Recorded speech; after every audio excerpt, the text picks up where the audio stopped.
the station covering all of the DMV. This is DC News Now.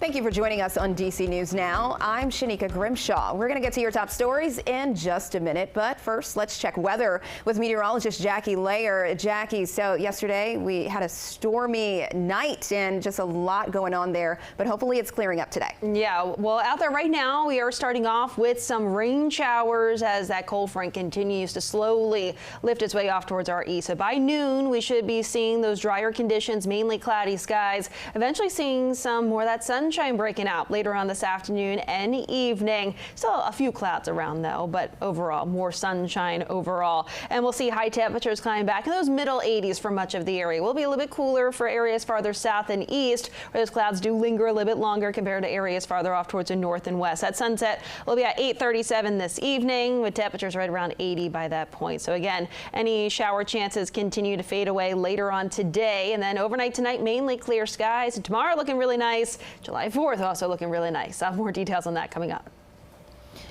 All right, Jackie, thank you. New this morning, two tractor trailers colliding on the Beltway in Montgomery County. You could see it there. That's a mess. This happened on 495 between Georgia Avenue and Colesville Road. There was a fuel leak from one of the trucks as well, and the crash blocking several lanes on the Beltway. You're still seeing delays there right now, so just stick with us for more updates on this crash. And Prince George's County Police are investigating a deadly single car crash in Oxon Hill. It happened last night on Indian Head Highway and Kirby Hill Road. Police say they found a woman unresponsive in a vehicle. She died at the scene. 4 other people were taken to the hospital. One of them died at the hospital, and no word on the condition of the 3 other people at this time. And on the roads, AAA is predicting a record-breaking 4th of July travel rush. They say more than 72 million Americans nationwide are expected to travel between Saturday, June 28th and Sunday, July 6th. In the DMV, more than 1.8 million people are projected to travel for the holiday, and 1.6 million are expected to drive. That's a 2.5 increase compared to last year. Highway experts in Maryland telling us in order to have a smooth traveling experience, be sure to check your car and hit the road early. Before you hit the road, make sure your vehicle is ready to hit it too. So that means pop the hood, check the oil, make sure your coolant system is in good shape. All your lighting systems are proper. You have a full tank of gas, and also just make sure you just do kind of kick the tires before you hit the roadway. They also advise you to stay alert and plan ahead for longer travel times, especially during those peak afternoon and evening hours. And after scrapping their plan to move to Maryland, the FBI headquarters will now be staying in downtown D.C. Back in 2023, a proposal was approved to move its HQ to Greenbelt, and the agency is still leaving its current building, but they will move 3 blocks west on Pennsylvania Avenue to the Ronald Reagan building, and the exact time of the move is still unclear. Maryland lawmakers, including Senators Chris Van Hollen and Angela Alsobrooks and Governor Wes Moore, condemning this decision.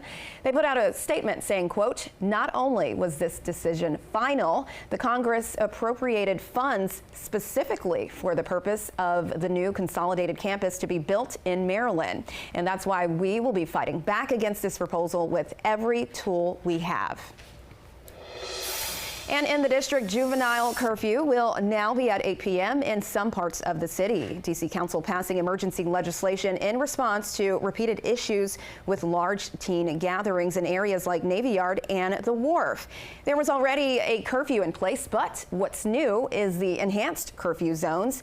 They target specific areas with a much earlier curfew. Now that means groups of 8 or more kids cannot gather after 8 p.m. for up to 4 days at a time. And police must give kids 2 verbal warnings before taking action. Citywide, a daily curfew of 11 p.m. will be in effect for anyone under 18 during July and August. Right now, MPD is finding a hard time to corral large groups of youth, and so we're hoping that this tool will not make it easier to arrest or incarcerate young people, but provide MPD a tool to disperse them when they gather. And this is emergency legislation. It goes into effect immediately and for the next 90 days. At this point, no extended curfew zones have been designated. And in the district, a man is dead and 2 others are hurt after a shooting in Northwest. This happening Monday night near the intersection of 7th and M Street. The other 2 victims, a woman and a juvenile, and their current conditions are unknown. Right now, no one is in custody, and neighbors telling us they want to see changes. I thought it was fireworks because they been having shooting them, so that's what I thought it was. And when I came out here, this is what I see. This right here, outside. I can't take it. Enough is enough. My kids come first at the end of the day. It's the summertime. The kids can't come out here and play. They can't walk up and down the street. It's not safe for them to even ride their scooters on the front. And this coming after a quiet weekend in D.C. Police say there were no homicides or shootings at all this past weekend. And overall, violent crimes and homicides are down in the district this year. And July 1st, marking the start of new laws across the DMV, and they'll touch almost everyone. Just how depends on where you live. DC News Now's Dave Laval has the details on the ones that will likely impact your car, wallet, and home.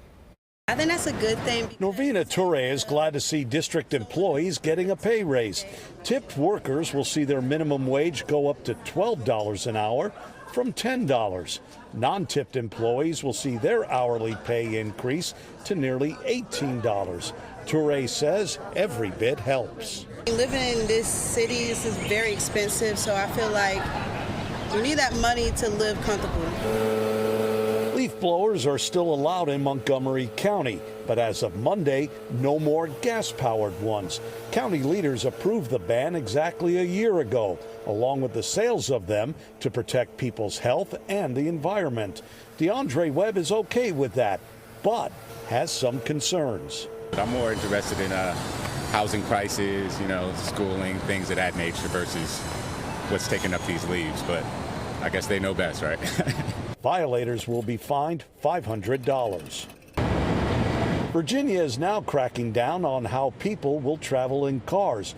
Only adults up front had to wear seatbelts. Now, every adult must be buckled up, whether they're up front or in the back seat. I didn't know about that. Isaac Ellsworth supports the new law for one very good reason. Very important, all about safety. All right, a lightning strike sparked a house fire in Montgomery County, causing significant damage. And taking a look at these photos here, you could see from Fire and Rescue. Yeah, fire officials say this happened along Tweed Street in Twin Brook. And the family heard the lightning strike and got out safely, but they were not able to return home last night. It hit like right in the middle of a house and was like, just sitting in bed, and it was like just a huge, it sounded like a bomb went off. That is very scary, but luckily the family got out safely. And Montgomery County fire officials saying the lightning appeared to strike electrical cables.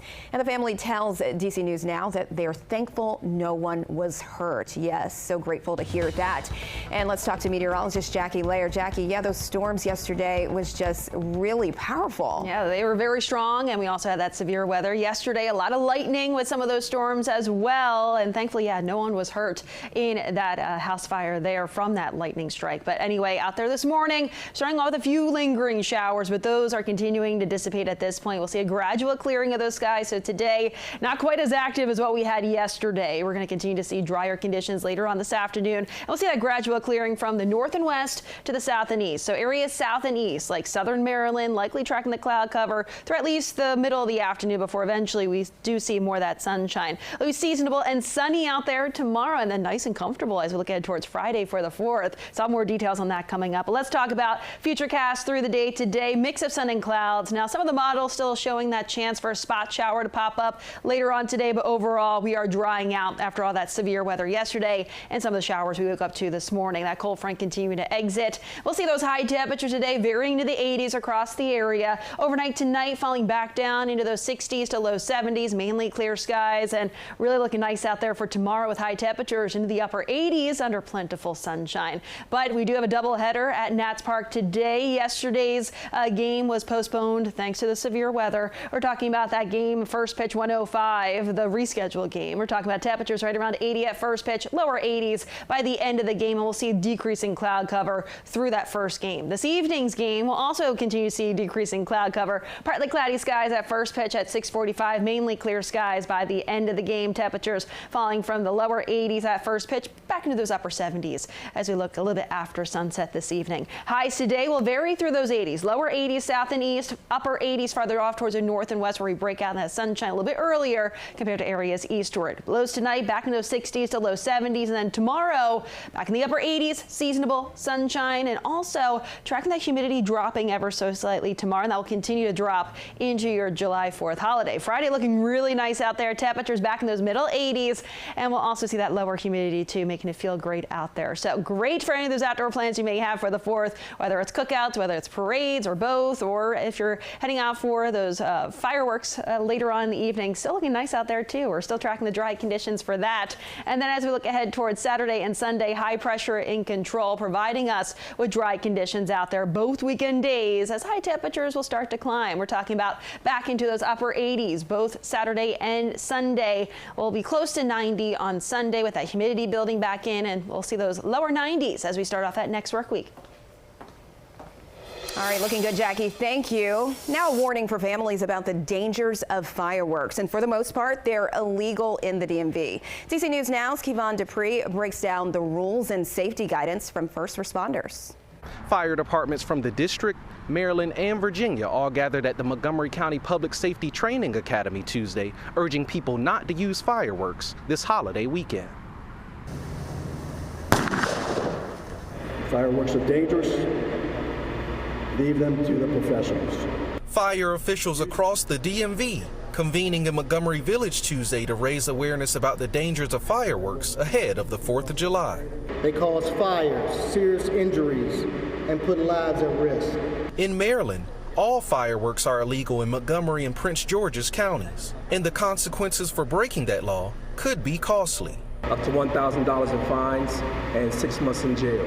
Fire officials say last year, almost 15,000 injuries and 11 deaths were caused by fireworks nationwide. A live demonstration was put on Tuesday to show just how harmful they can be. In Northern Virginia, certain fireworks are permitted in Arlington County with restrictions. Using fireworks on public property, it's all prohibited. Specific fireworks are also allowed in the district, but DC Fire and EMS Fire Marshal Edward Kaufman says illegal fireworks have proven to be destructive. Last year, illegal fireworks sparked a massive apartment fire in Southeast DC, leaving 76 people without a home. Each fire official agrees that one of the best ways to enjoy fireworks safely this 4th of July is to go to one of the many professional displays across the DMV. We have a full list of those locations on our website, dcnewsnow.com. In Montgomery Village, I'm Kevon Dupree, DC News Now. All right, great tips there, and the preparations are in full swing for the 4th of July festivities on the National Mall, and you can see crews have put up some fencing as part of the setup. So that's to keep people away from the firepower, and the National Park Service getting ready for one of the largest fireworks shows in the country. The show starts Friday night at 9, and it's roughly 17 minutes long, and it's synchronized to music. There are plenty of need-to-knows, so make sure you check out our website at DC News Now, so that could help you plan.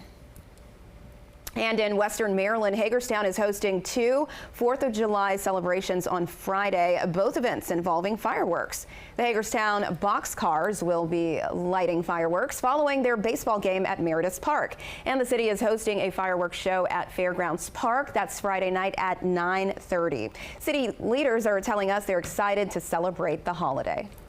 Ambiance that offers a lot of green space, a lot of areas to pack a picnic, pack up your family and friends, and enjoy the outdoors. We're the hub of culture, arts, entertainment, where we all meet is right here in downtown Hagerstown.